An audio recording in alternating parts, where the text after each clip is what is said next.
Olá, seja bem-vindo ao canal Controversando. Eu sou o pastor Cremilson Meirelles e nesta ocasião eu gostaria de controversar com você com o propósito de responder a seguinte pergunta: adotar uma criança é falta de fé? É o que tentaremos responder neste vídeo.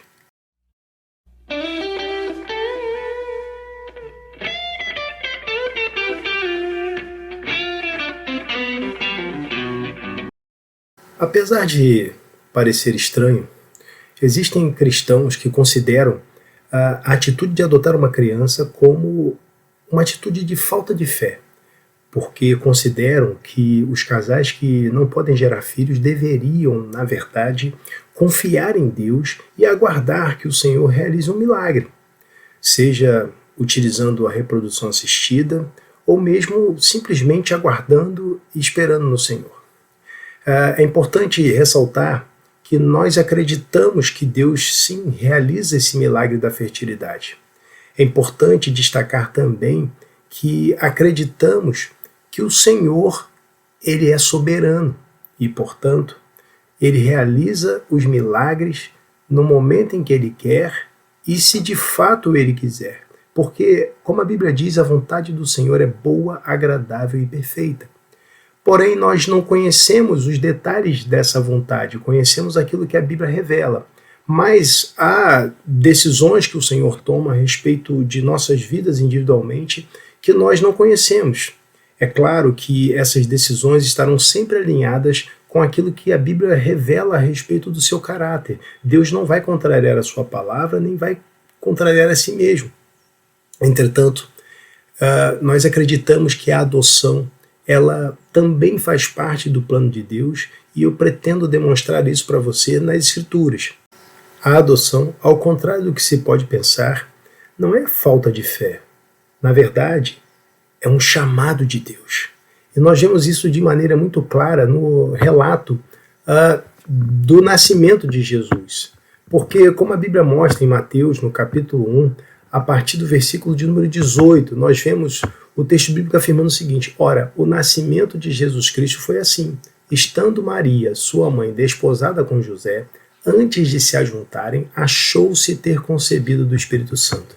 Então, José, seu marido, como era justo e a não queria infamar, intentou deixá-la secretamente. E projetando ele isso, eis que em sonho lhe apareceu um anjo do Senhor dizendo: José, filho de Davi, não temas receber a Maria, tua mulher, porque o que nela está gerado é do Espírito Santo. E ela dará luz a um filho e lhe porás o nome de Jesus, porque ele salvará seu povo dos seus pecados. Perceba que a orientação do anjo é que José não temesse receber Maria, porque o que nela estava era gerado do Espírito Santo. José, recebendo Maria, naturalmente ele estaria também recebendo aquela criança como seu filho. Logo, podemos concluir que essa abordagem do anjo é, na verdade, uma convocação para que José, num ato de fé, ele recebesse o filho gerado no ventre de Maria como seu filho também. E a partir daí nós concluímos que a adoção ela é um chamado de Deus. Deus chamou José para ser pai adotivo de Jesus. Isso demonstra também que a Bíblia reconhece a paternidade adotiva como paternidade legítima. Tanto que José ele é apresentado nas genealogias como pai de Jesus e pai de verdade. A linhagem da tribo de Judá ela é atribuída a Jesus a partir de José, ainda que ele não fosse biologicamente vinculado a ele. Isso se reveste de grande importância, porque as pessoas na nossa sociedade supervalorizam a vinculação biológica, mas nós vemos que a Bíblia não parte desse princípio. Eu acredito que Deus chama algumas pessoas para adotar crianças. Isso ocorre porque, como diz Tiago, a religião pura e imaculada para com Deus, o Pai, é visitar os órfãos e as viúvas nas suas tribulações. Em outras palavras, é agradável aos olhos de Deus cuidar dos que foram privados do cuidado paterno e materno. Por essa razão, Ele vocaciona alguns para isso. E Ele pode ter vocacionado você. Agora, é importante orar, pedir a direção de Deus para descobrir se de fato você está sendo chamado para realizar esse ato de amor, esse ato de fé.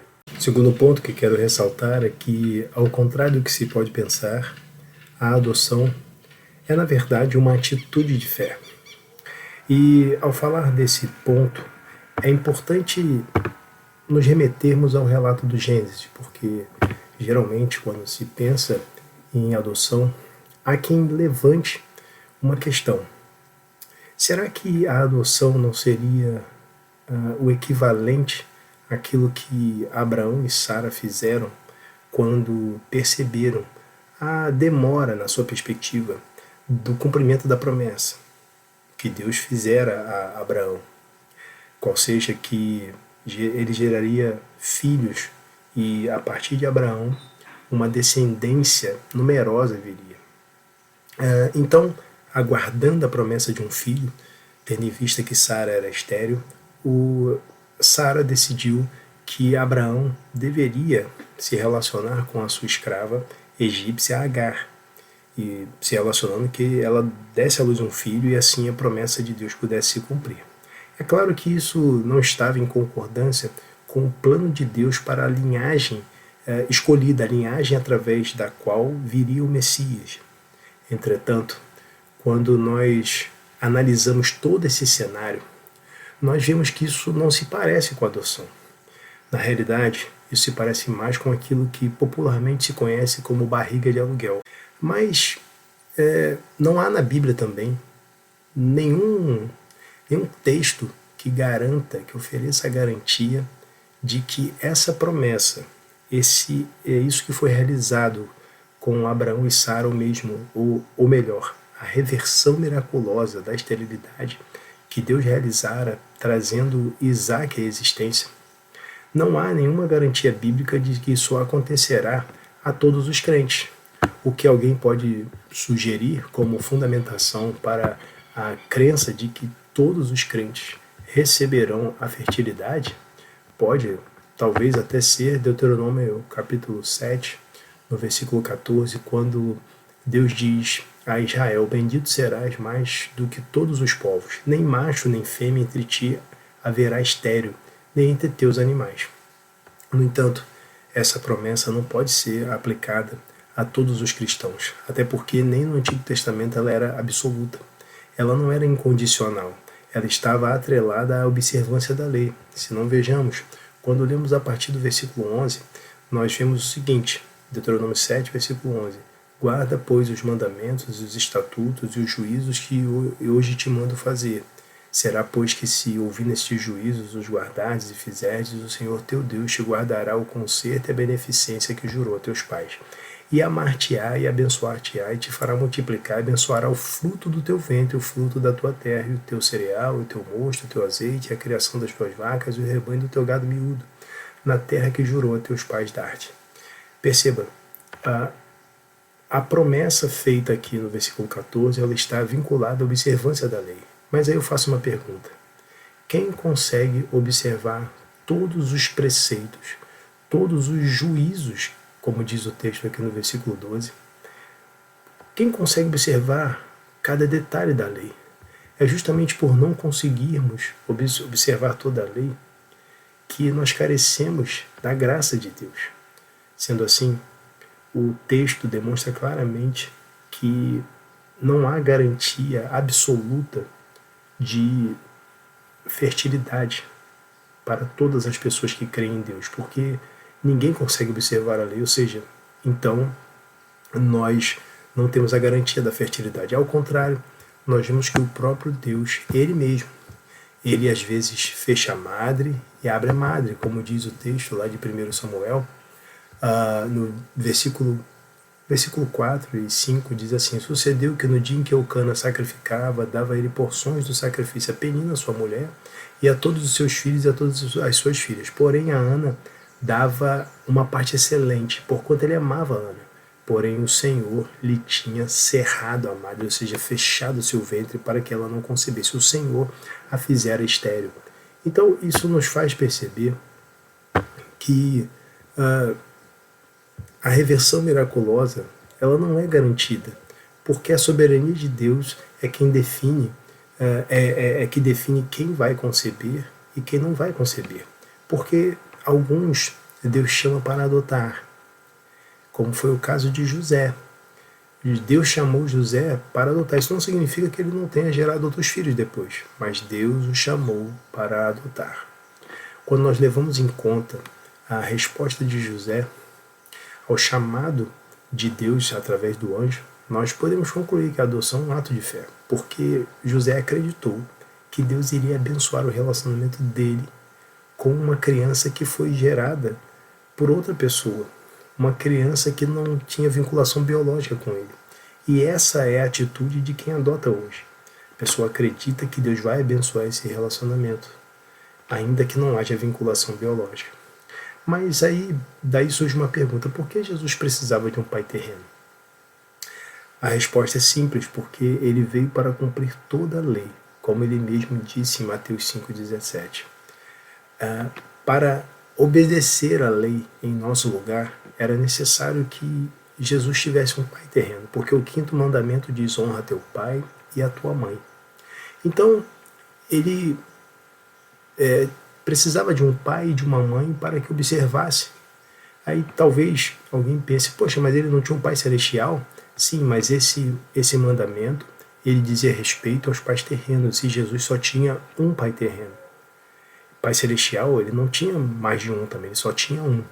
Então veja, Jesus não tinha 2 pais terrenos, ele tinha apenas um. Da mesma forma, a criança adotada, ela não tem 2 mães nem 2 pais, ela tem apenas um pai e uma mãe, para que ela observe o 5º mandamento, e isso é agradável aos olhos de Deus. Um pai e uma mãe. A antiga linhagem, ela deixa de ter valor, e a partir do momento da adoção, uma nova linhagem é estabelecida, essa criança é inserida numa nova linhagem, de modo que os antepassados dela agora são os mesmos antepassados dos pais adotivos. Assim como nós, quando nos rendemos aos pés de Cristo, nos tornamos filhos de Abraão e Davi, e todos os crentes do Antigo Testamento e do Novo Testamento se tornam nossos antepassados, o mesmo acontece com a criança adotada. Então, é importante pensar, né? Qual é o plano de Deus para a sua vida? É claro que nem todos os que são estéreis irão adotar. Alguns irão se dedicar ao serviço missionário, irão entregar a vida ao trabalho do Senhor. E isso é agradável aos olhos de Deus também. Porém, o terceiro ponto que eu quero destacar é que a adoção, ela não é falta de fé, mas, na verdade, a falta de fé é achar que a adoção é um projeto falido.